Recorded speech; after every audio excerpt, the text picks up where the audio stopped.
So yes. Hello. And welcome to In the Car with Star.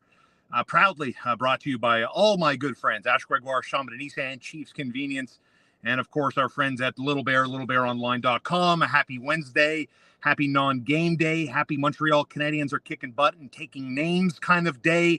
And I want to start with the first question right off the hop is, how are they doing this? How are they capable of being outplayed by one of the worst teams in hockey in Arizona in their last home date, and then hit the road on what is the gauntlet of gauntlets on a 4-game road trip that took them through the 2 Florida teams, took them through Nashville last night, and they will ultimately see them play at Carolina tomorrow at 7 o'clock before returning home in the aftermath of NHL trade deadline Friday morning into afternoon. Habs are home Saturday this week as they welcome in visiting Toronto. Now, as we move along, I got to tell you why I think what is happening with Montreal, the fact that they have taken 4 out of a possible 6 points that have been up for grabs in the first 3 games of this 4-game road trip.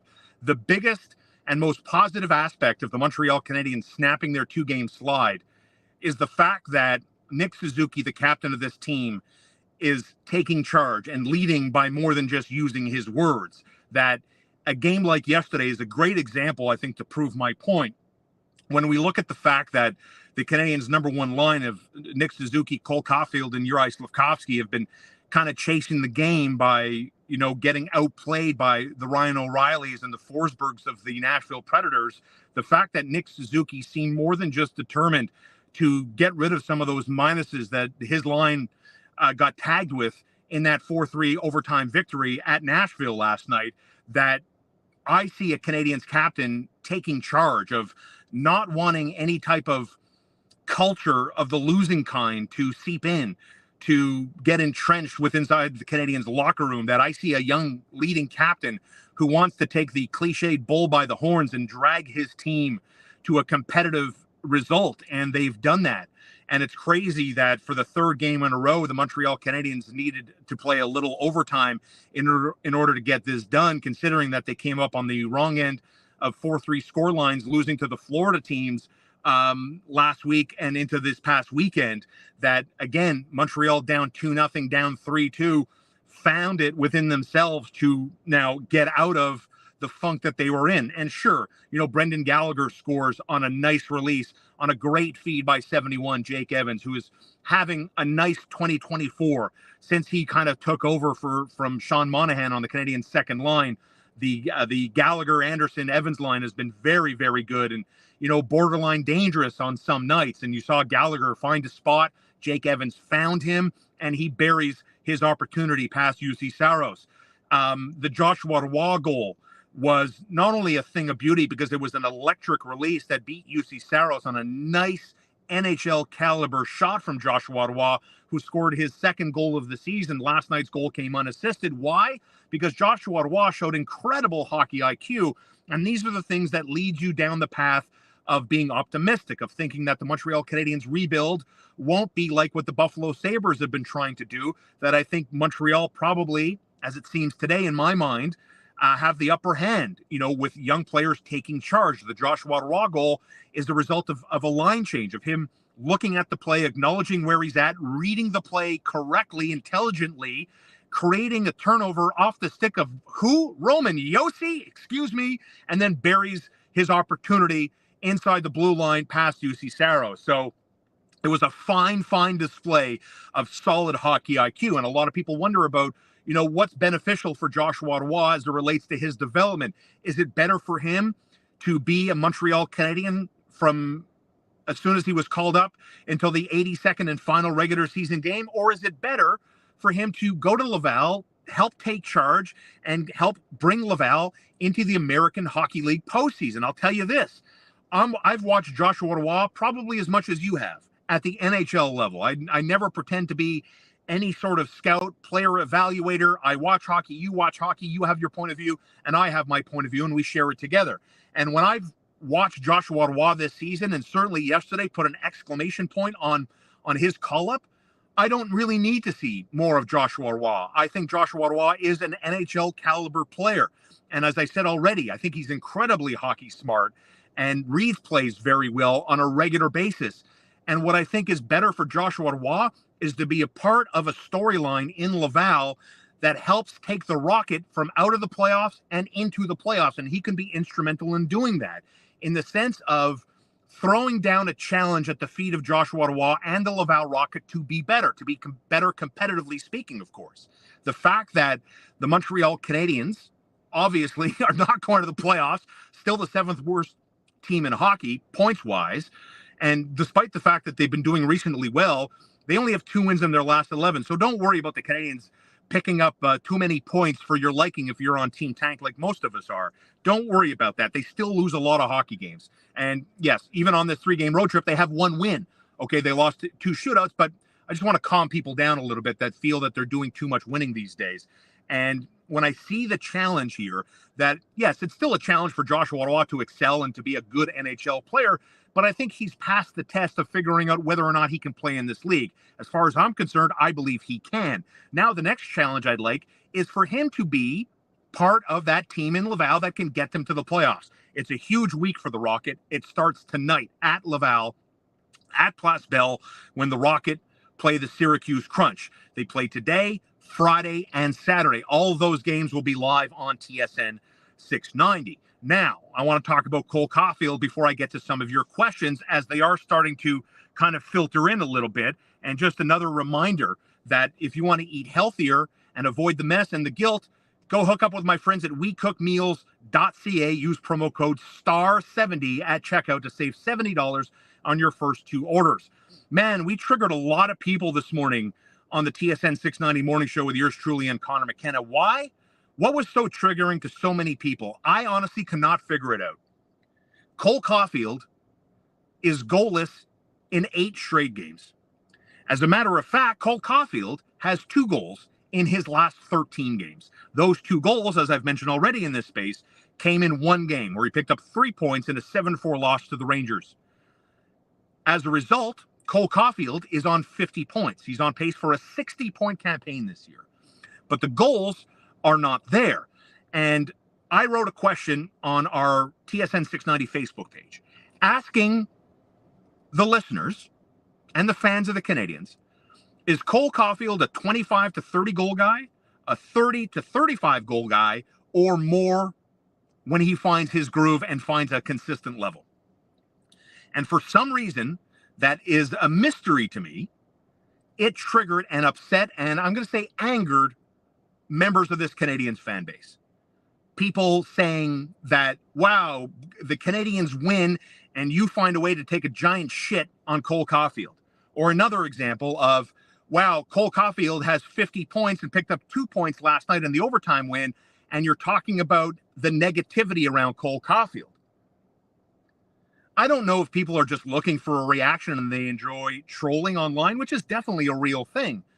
But I think in this instance, it was real. And I don't know why. Nobody was negative towards Cole Caufield. Nobody was disrespectful towards Cole Caufield. And certainly it wasn't written in a way that led you or steered you into an answer we were hoping to get out of you.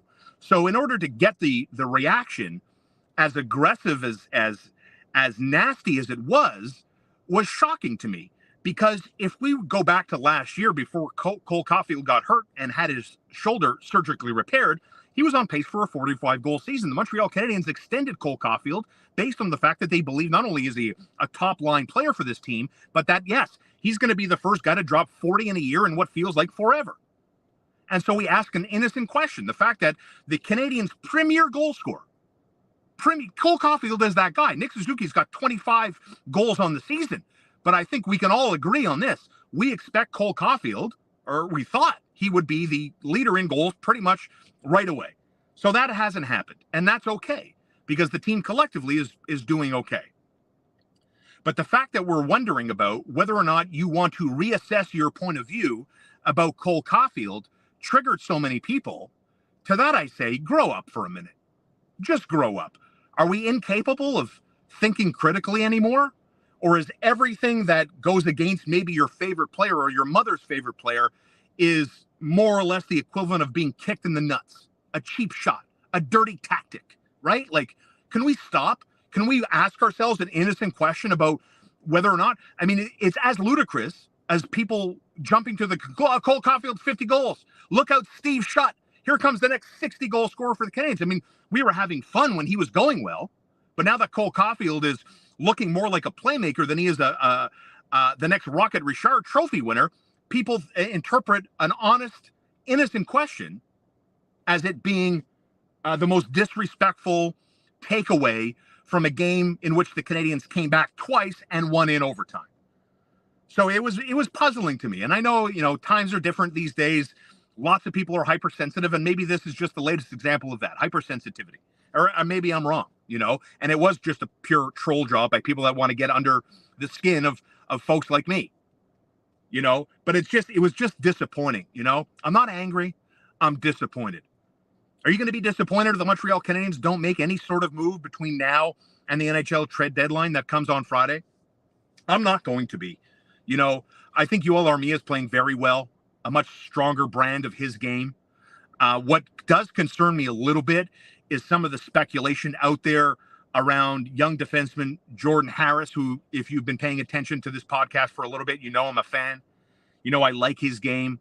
And the fact that the Montreal Canadiens do have a surplus of blue liners, and that's fine. I think that's a great thing. I love internal competition. Like, who wants it? Who's going to earn it more than the next guy? Who's going to be the player that steps up and says, you know what, Jordan Harris, watch out, look over your shoulder because I'm the next young gun coming. It should make everybody better. And for those that wilt under the pressure of wondering about whether you have a secure spot on this team or not, then, well, get out of the way because you got young bucks hungry that are ready to take over the blue line. And so I'm all aboard when it comes to internal competition. And that for me does not mean involving a player like Jordan Harris in some sort of deal. I don't think the Montreal Canadiens should be in the business between now and Friday of going out and acquiring big name players. They're not at that point of their season yet where we're talking about, is this guy a build around player yet? I think the Montreal Canadiens are still another year at the very least away from us being in that conversation of, at the trade deadline, are we talking about moving assets in exchange for, let's say, hypothetically, a guy like Jake Gensel? The Canadiens are not in the business of Jake Gensel today. And that's okay. Maybe at this time next year, when you and I are having words, maybe we'll talk about that year's version of Jake Gensel and whether or not the Montreal Canadiens should be involved in someone like that. Lots of comments coming in. I want to get to them quickly. Rick Springhetti, what a do, baby. A few things about Suzuki. His hockey IQ is incredible. Makes him see plays develop around him. And on a team that have players consistently injured, he has not missed a game yet. No, that's a great point. He is the Canadiens' Steve Larmer, Doug Jarvis. He is their Iron Man, right? And obviously, I mean, his hockey IQ is unquestioned. And when I see the leadership skills, and Connor brought this up this morning, talking about, is this the best captain the Canadiens have had since Saku Koivu? And I think he's on the money. I really do. No disrespect to Pacioretty or Brian Giunta, other captains that you may have seen over the years. But in terms of wanting to win, showing the, as Rick said, the hockey IQ, the smarts on the ice, and even the giveaway on Saturday against the Lightning where Tyler Mott scored the shorthanded goal for the second consecutive game, how angry Suzuki was at that. And then last night, the fact that his team wasn't great defensively. On the first two goals, you saw Juraj Slafkovsky kind of chasing the play, chasing the puck, being the last man there. At least he was in arm's length of his guy. But obviously it didn't work out for the young Canadiens forward. But it's okay. He was there. He was well deep into the defensive zone, just missed his assignment a couple of times. And it was a tough night against a very, very good line and a very hungry team that had won 8 in a row. So, we're not knocking the Canadiens here. But I love the fact that Nick Suzuki was so upset, so pissed off at the fact that his line was getting, I guess, statistically caved in, getting tagged with minuses, and having his line out there when the Preds were scoring, that he was determined to erase some of those minuses.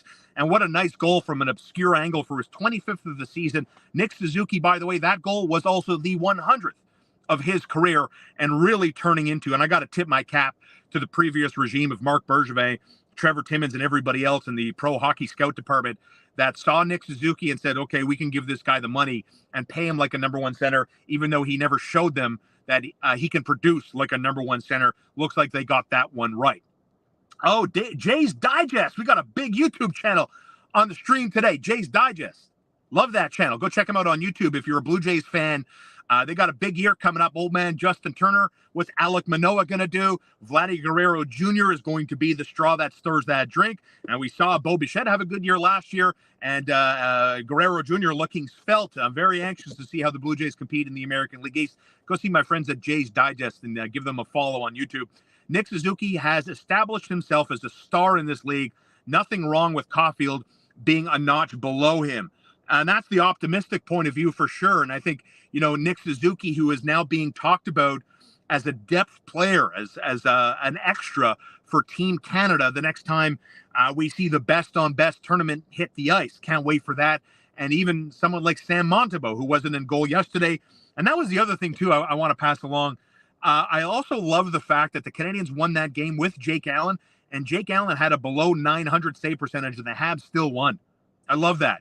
Yeah, so goals from Brendan Gallagher, David Savard 6 seconds later off the stanchion, and then, of course, Joshua Roy, and then Nick Suzuki with his 25th this season, and the Canadians win. So I'm not hearing much on the trade speculation front in terms of David Savard. I think there's a lot of narrative being driven by those people here in this market, by those in Toronto, and wondering whether or not David Savard, I think ultimately, and even when you saw the team celebrate Savard's goal, there's part of me that read probably too much into that it looked like, they were so happy to see Savard score that maybe that was the last time they were going to be there. I think I'm guilty of reading too much into that. That was a crazy goal, a stanchion goal, excuse me. And you saw UC Staros give the stanchion the stare of death. Love that stuff. So Canadians win. They'll wrap up their 4-game trip tomorrow when they play at Carolina at 7:00.